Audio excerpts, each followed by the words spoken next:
Hello বন্ধুরা, তোমরা সবাই কেমন আছো? অনেক দিন পর দিদির বাড়ি গেছিলাম, সেটা তো তোমরা সবাই জানো কম বেশি। তাই দিদিদের বাড়ি অনেকগুলো মুরগি ছিল, দেশি মুরগি গাইস। তো তার মধ্যে থেকে আমাদেরকে একটা মুরগি দিল। তো বললো যে বাড়ি গিয়ে তোরা সবাই মিলে রান্না করে খাবি। তারপরে মুরগিটা নিয়ে এসেছিলাম। দেখো বন্ধুরা, এবার আজকে এই মুরগিটা রান্না করা হবে। খুব ভালো করে আমি আর আমার দাদি মিলে মুরগিটিকে ছাড়িয়ে নিয়েছি। তারপরে আমি কেটে নেব। তার পাশাপাশি একটা মশলা করে নিয়েছি, বাটা মশলা, আদা রসুন আর পেঁয়াজ, তার সাথে জিরে ধনে বাটা করে নিয়েছি। তারপরে কড়াইতে সর্ষের তেল দিয়ে দিলাম। সর্ষের তেল দিয়ে 3টে তেজপাতা দিয়ে আগে থেকে যে কেটে রাখা পেঁয়াজ কুচি ছিল, পেঁয়াজ কুচিগুলো দিয়ে খুব ভালো করে ভেজে নিলাম। তারপরে ভাজা হয়ে গেলে এখানে যে আগে থেকে আদা রসুন আর পেঁয়াজ বাটাটা ছিল, সেটা আমি একে একে দিয়ে দিলাম। 4 চামচ থেকে একটু বেশি আমি দিয়েছি।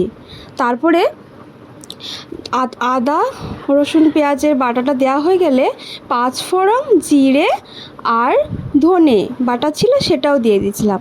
তারপরে হলুদ গুঁড়ো, লবণ আর শুকনো লঙ্কা দিয়ে খুব ভালো করে এখন মশলাটা আমি কষিয়ে নেব।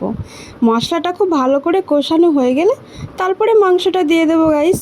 তো এখানে মশলাটা প্রায় আমার কষানো হয়ে গেছে। দেখো বন্ধুরা, কত সুন্দর মাংসটা আমি এখন পিস পিস করে কেটে নিয়েছি। খুব একটা বড়ও করে নিই, খুব একটা ছোটও করে নিই, আমি আমার পছন্দ মতো পিস করে নিয়েছি। তো এই মাংসগুলো আমি পুরোটা রান্না করে নেব এখন। তো তোমাদের দেশি মুরগির মাংস খেতে কার কার ভালো লাগে সেটা আমাকে কমেন্ট করে বলতে পারো। তো এখানে আমার মশলাটা প্রায় কষানো হয়ে গেছে। এখানে মশলাটা একটু কষানোর পরে যদি মাংসটা দেওয়া হয় না গাইস, তাহলে মাংসের কালারটা খুব সুন্দর আসে আর মশলাতে কাঁচা গন্ধটা থাকে না, সেটাও চলে যায়। তো এবার মাংসটা আমি কড়াইয়ে একে একে দিয়ে দিলাম। এবার খুব ভালো করে সময় নিয়ে মাংসটা আমি কষিয়ে নেব।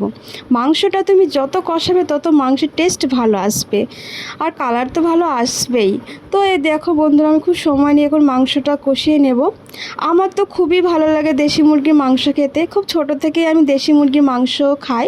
আগে তো আমাদের বাড়িতেও অনেক মুরগি হতো গাইস, কিন্তু এখন হয় না, কারণ এখন আমার মা নেই বলে এখন আর হয় না। আগে আমার মা যখন ছিল তখন খুবই হতো।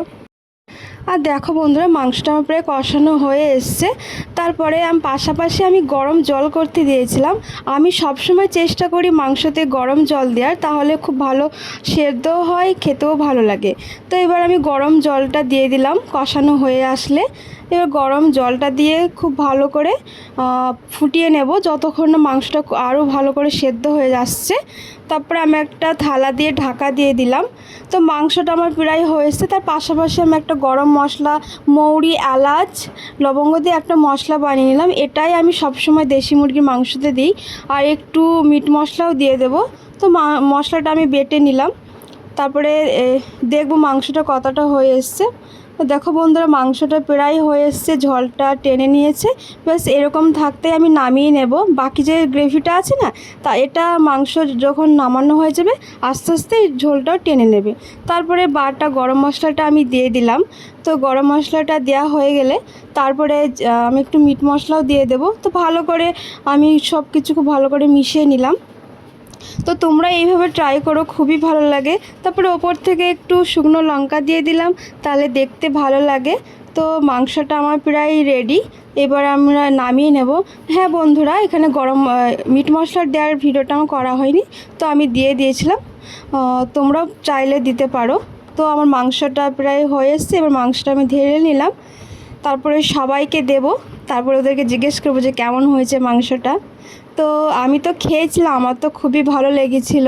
তো বাড়ির সবাই বলছিল যে খুব ভালো হয়েছে। তো দেখো বন্ধুরা, কত সুন্দর কালারটা এসছে। আর দেখেছি একদম গ্রেভিটাও কত ঘন হয়েছে। তো আমি এবার প্লেটে নিয়ে আমি এবার খেয়ে নেব। বাকি সবাই খেয়ে খুবই বলছে যে ভালো লেগেছে। তো আমার আজকে এই রান্নার ভিডিওটা তোমাদের যদি ভালো লেগে থাকে তাহলে আমার চ্যানেলটি সাবস্ক্রাইব করো। নতুন নতুন রান্নার ভিডিও দেখার জন্য আমাকে সাপোর্ট করো, লাইক করো বন্ধুরা। তো আজকের মতো টাটা, আবার নতুন কোনো একটা ভিডিওটা দেখা হবে। তো আল্লাহ হাফেজ, আসসালামু আলাইকুম।